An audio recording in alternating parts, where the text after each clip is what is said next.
درست.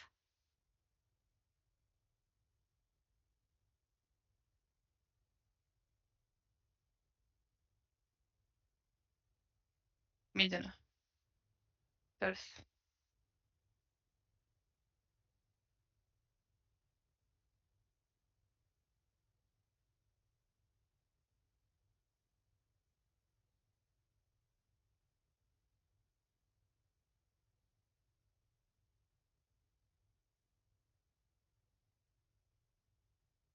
اوکی. خب ببین، اول از همون پروداکشن شروع کن. از کجا شروع کردیم؟ ما تست رو شروع کردیم اول.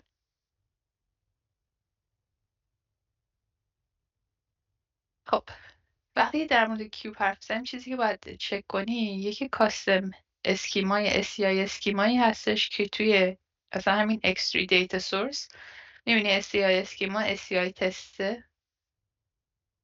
بعد توی کیوب کلیک کن. حالا دو تا دیتا سورس داره هر انوایرمنت دیگه، چون اولاب کیوبه.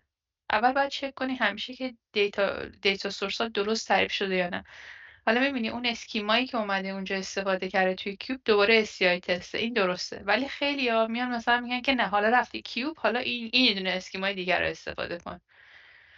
اون اصلا کار درستی نیست. شاید کار کنه تو بعضی وقتا اگه درست ستاپ شده باشه، ولی نورمالی اگه کسی بخواد ستاپ کنه این environment رو، هر کاستم اسکیمایی که تو X3 دیتا سورس تعریف کردی باید اینجا به عنوان دیتابیس اسکیما نیم بذاریش. در صورتی که الان اگه بری روی X3 میبینی دیتابیس اسکیما نیم. آره ببین تست. آره اول به فولدر خود سیج نگاه میکنه. میبینی دیتابیس اسکیما دو تا داریم، یه دونه تست، یه دونه SCI تسته. میگه که اگر که توی تیبلی یه ویوی هر چیزی که دیدی، اول برو توی اسکیمای تست نگاه کن. اگه وجود نداشت بعد برو توی اسکیمای SCI تست نگاه کن. این چرا کمک میکنه؟ میگه که اگه حتی بر فرض محال مثلا حالا اومدین که دو تا دیتابیس آبجکت هم نام هم درست کردی، ما اون اولی که نگاه میکنیم مال سیجه. اگه که سیج نداشت ما میریم اون تیبل هایی که در واقع از طریق SCI درست شده رو نگاه میکنیم، که اینو در واقع کمک میکنه دیگه. مثلا اگه اومدی دو تا تیبل دیدی، دو تا تیبل هم نام توی دیتابیس بود و دلت میخواست که اول مال SCI نگاه یعنی اون SCI اول مال خودش رو نگاه کنه بعد مال سیجو، اوردر این دوتا اسکیما رو با درگ اند دراپ مثلا میای اینا رو چیز میکنی، ریپلیس میکنی همدیگه رو. میگه آره آفرین. این اون ترتیب نگاه کردن به آیتما توی دیتابیسه. حالا اگه که اونا اومدن دو تا انوایرمنت دیگه تعریف کردن، چیزی که باید چک کنی اولین چیز همین SCI اسکیماست. برو توی پروداکشن ببین پروداکشن درست تعریف کردن.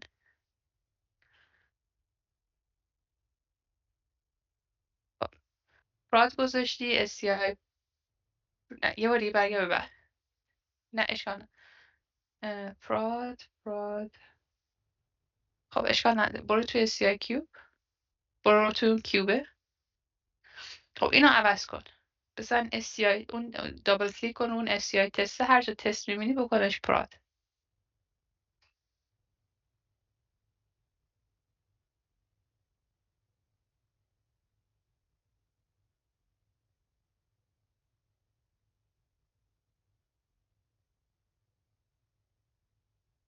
نه نه، این دقیقا کیوب و الان داره دیگه. وقتی بیلدش میکنی یه دونه دیگه هم داری. ببین توی دیتابیس اسکیما نیم هم یه دونه تست دیگه هست. اون آبی کم رنگه. اون شروع کنی به تایپ کردن کلا پاکش موندن. چند بار کلیک کن توش. یه باری آفر.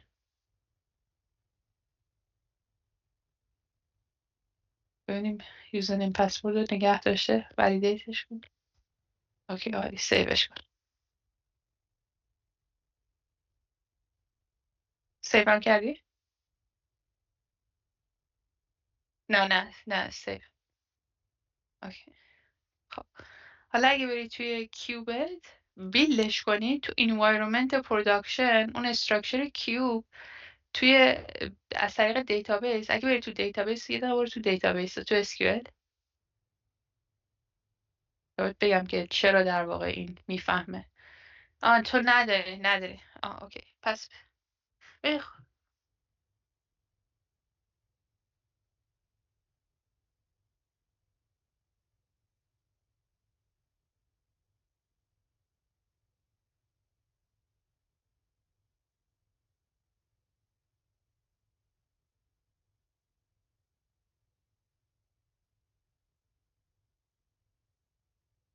کانکت شو. همون یه بار دیگه فایل رو بزن کانکت آبجکت اکسپلورر. نه دیسکانکت نشو، همون کانکت رو بزن بالا. فایل کانکت. نه منوی فایل کانکت آبجکت اکسپلورر و اطلاعات چیزتو بده.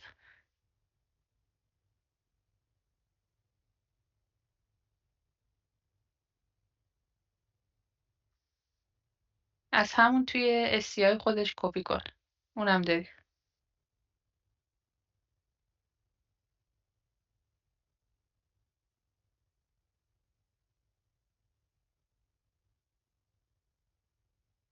بله.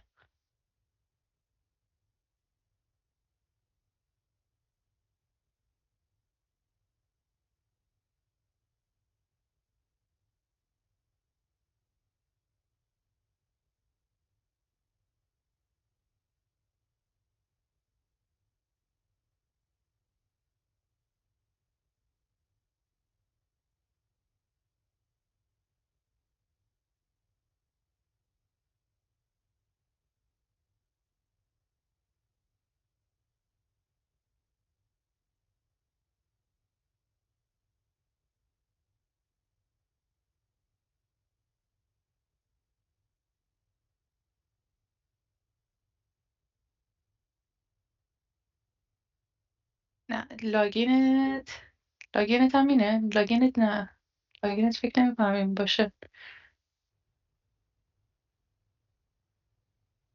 نه لاگین درست نیست. اون پسوردی که داری پسورد خودت که نیست، پسورد چیزه SAه. لاگینت SCI. پس چرا یه دونه اینو یه دقیقه برگرد اونجا. SCI اوکی. از تو SCI برداشتی دیگه درسته؟ نه ممکن نیست. اگه از اینجا کپی کردی م، روی دیتا کیوب دیتا سورس کلیک کن. نه این که مال اکسیریه. روی اون یکی کلیک کن. نه درست برداشتی. میبینی اینجا پسورد اسیه. حالا اسیو بهت ندادن. اون یکی هم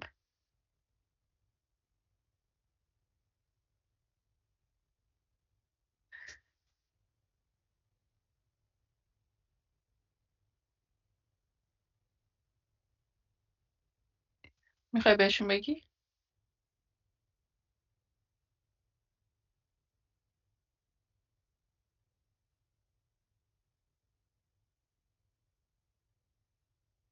شدی.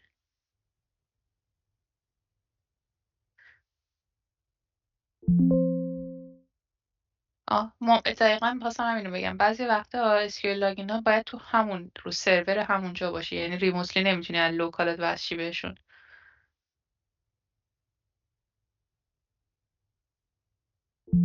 نه سرور نیمش که میزنه خودشون ریموت دسکتاپ و ریموت کانکشن رو از روی اسکیول برمیدارن گاهی اوقات. به خاطر هم نمیتونی از لوکال بهشون وصل باید بری روی خود سروره از اونجا وصل.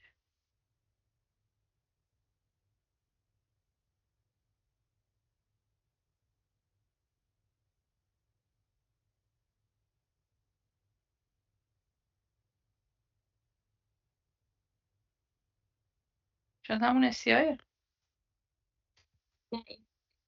آه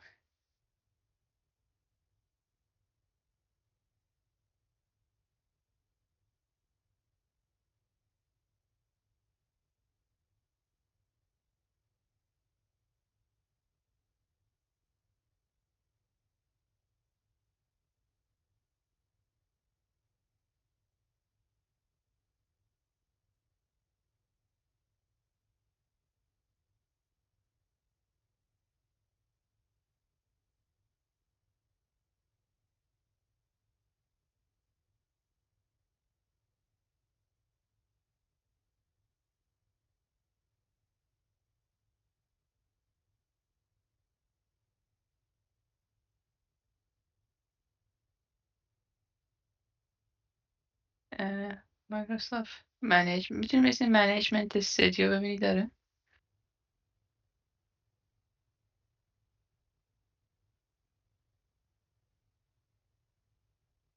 یه دقیقه رو همون ویندوز کلیک کن ببین مثلا SQL روش نصب است. اون علامت ویندوز روی تسک بار. آره اسکرول داون کن ببینیم چی داره نداره. بی پایین پایین پایین پایین پایین پایین تر نداره. نه SQL نداره.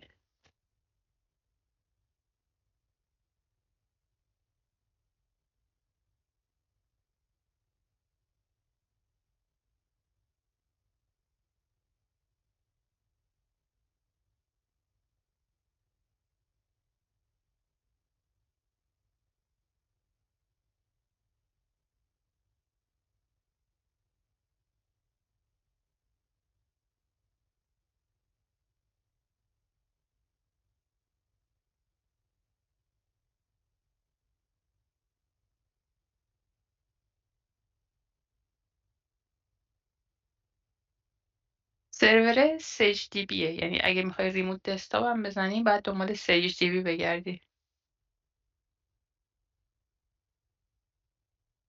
سروری که RDP میخوای بزن.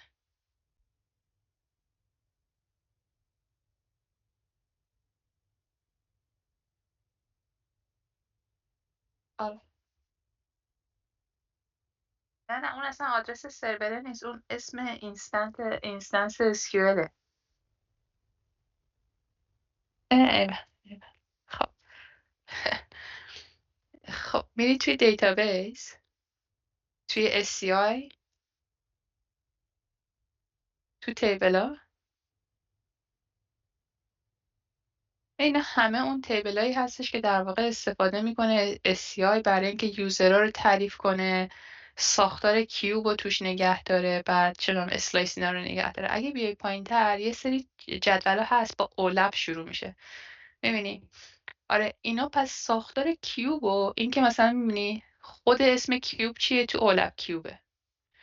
بعد اینکه دیتا سورس فیلداش چی هستش، چه تیبلایی توش استفاده شده، اسم دیتا سورس ها. حتی اگه مثلا میتونی چیزو این اولاب دیتا سورس رو باز کن همون جایی که ماوست هست. آره رایت کلیک، آره رایت کلیک کن روش، رایت کلیک کن مثلا سلکت تاپ 1000.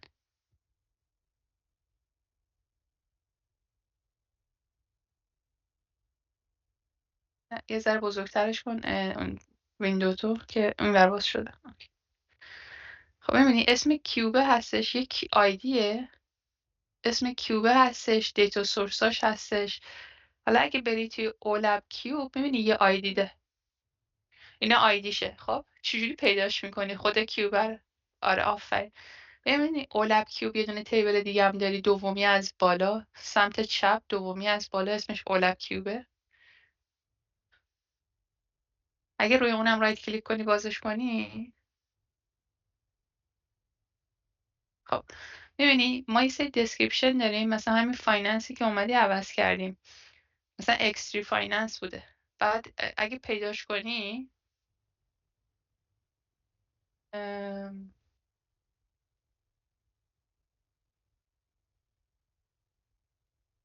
نمی‌ذاره من دسترسی داشته باشم. من میخوام برای گو تو میتینگ بفرستم اگه اشکال نداره که بتونیم در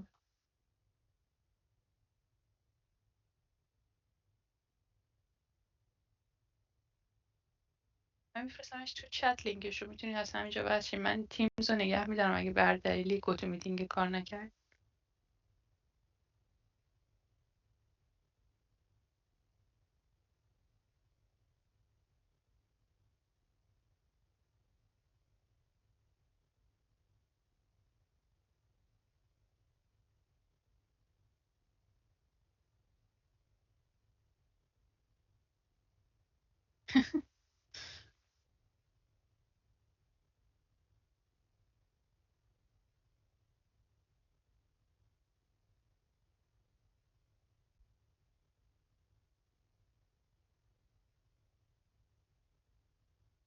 اون تهشه. اون بعد از اینکه مثلا ساختار رو ساختی، هر یک کیوب در نهایت یه تیبله با چند تا تیبل مشابه کوچیک‌تر، سایزای کوچیک‌تر اگه اسلایس داشته باشه. حالا الان بهت نشون میدم دقیقا اینجا چقدر.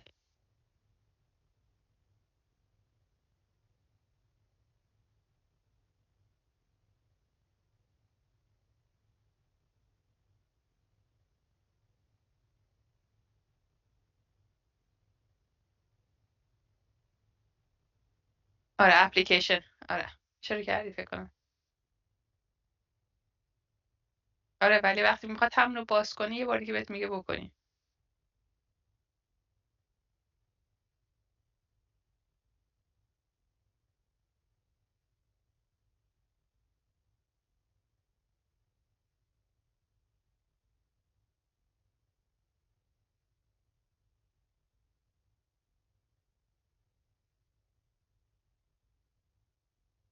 این کامپیوتر تو مرده.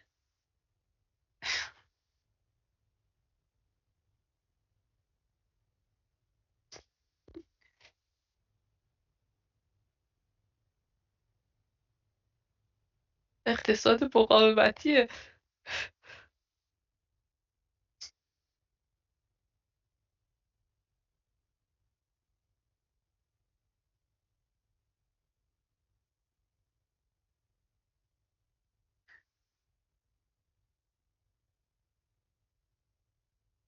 اینو بده مامانت اون فردا کاره.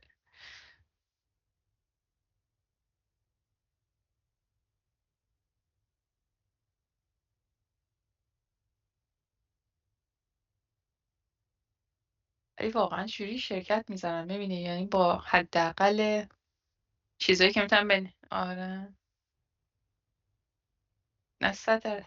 ببین من فکر می‌کنم شاید اروپا اونجوریه، یعنی اینجا من حالا خودمون این مثلا خودمون رو نمیگم و مثلا ما حالا یه کالچری داریم که مثلا چه میدونم صدامون در نیاد و آره نه منظورم که خود ما ایرانی‌ها مثلا که سعی می‌کنیم بسازیم میدونی، یعنی اینقدر اون شرایط وحشتناکی بوده که به هر چیزی راضیم ببین اینجا به کانادایی یا مثلا به طرف آمریکایی یه چیزی که مثلا کمتر از اون چیزی که در واقع تو قانون هست، نمیگم مثلا حقش یا اون چیزی که تو قانون هست مثلا بهش بدی. نه من کار نمیکنم از خونه صندلی میرم پشت این از این نک ریلکسرا نداره، من زیر پایی میخوام، من هدستم گوشم روش قرمز شده.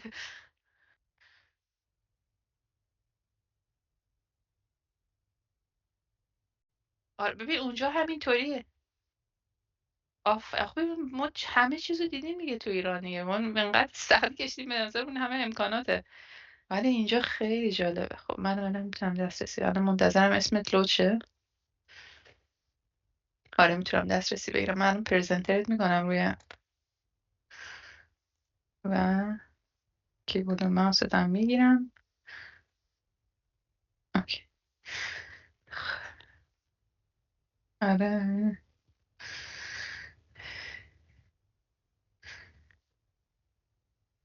و همکارم میگن بریم مأموریت مثلا چه میدونم باربدوس، میگه اوه من این 4 ساعت من تو خونه نشستم همین حقوقو بگیرم، من چرا برم مأموریت، من نمیرم.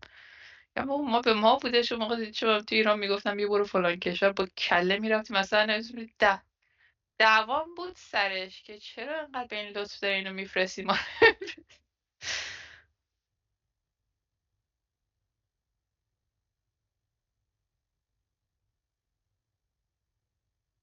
اونم به خدا میرفتیم میگفتیم چرا پول هتل موتل نه یه شهر دیگر هم میبینیم دیگه. شرکت ما که اینطوری بود. خب بذار ببینم میتونم تکون بدم. تیمزو میخوای ببندی؟ پس خودتو آمیوت کن توی گوتو میتینگ بعد از اینکه بستش، بذار من اینو ببندم منم تیمزو ببندم.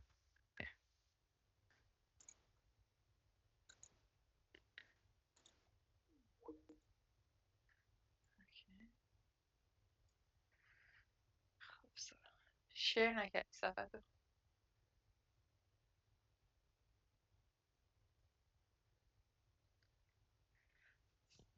یه صفحه هم شیر کنی دیگه میتونیم شروع کنیم.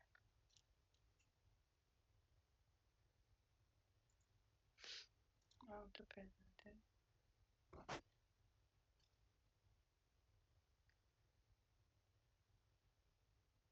اوکی. خب نمیتونم موضوع آن تیمزو نمیتونم.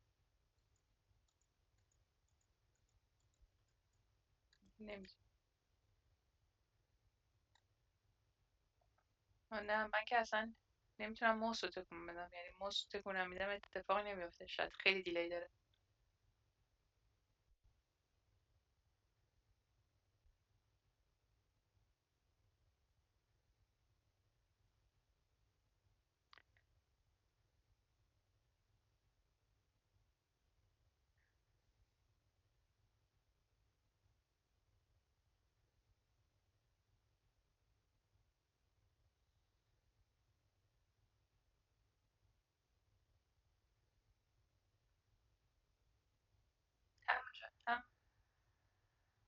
همونجا رو خودم این گوتو میتینگ یه بار کلیک کن. من که دارم میبینم فقط شعره. آره برگردی روی چیزه، ریموت دسکتاپه.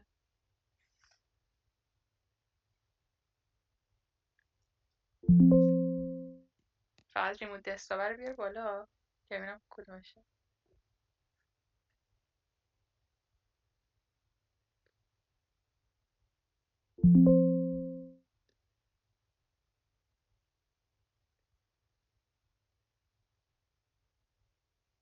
آه تیمز رو کلا قطع کن. میدونی تیمز رو قطع. آه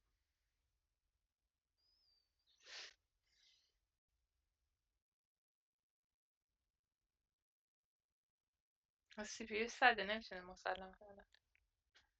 اگه خواستی قطع کنی اونو قطع کن، آتلوکت هم ببند.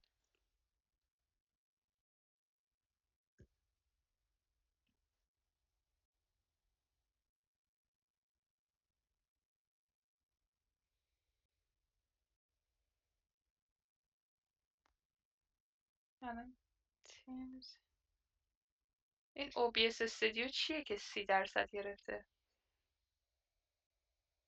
اونو قطع کن سارا، اونو قطع کن، از همین گوتو میتینگ ادام من برات رکوردش میکنم، ویدیوشو برات میفرستم با وی ترانسفر.